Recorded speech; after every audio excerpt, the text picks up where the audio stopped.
Dako naman tayo sa Benguet, tampok ang mga pagkain at kape na gawa sa isang berry na maring dayuhin ng mga turista.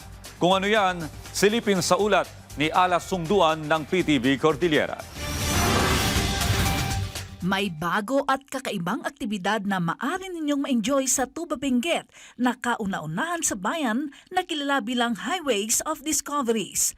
Ito ay ang raspberry picking experience dito sa isang garden cafe sa Barangay Poblasyon. Maaaliw ka sa pamamasyal.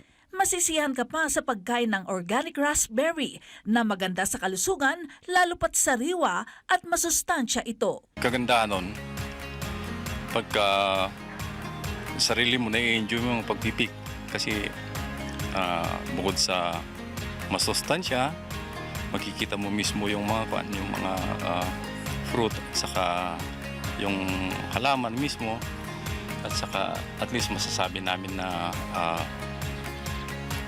may offer namin na safe, organic yung fruit namin. Hindi lang yan, maganda ring exercise ang raspberry picking dahil sa kailangan maglakad sa medyo matarik na lupain na perfect spot rin naman sa pagkuha ng mga larawan. Napakaganda rin ng klima at mararamdaman ang cool mountain air.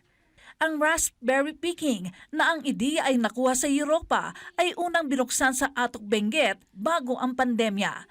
Ngunit nang pinatuyuan ng paaralan ang nasabing lugar, minabuting ibalik ng may-ari ang mga pananim na raspberry sa bayan ng Tuba na unang pinagmulan nito. Transferred here from Atok. Well, we thought, why not put it up here?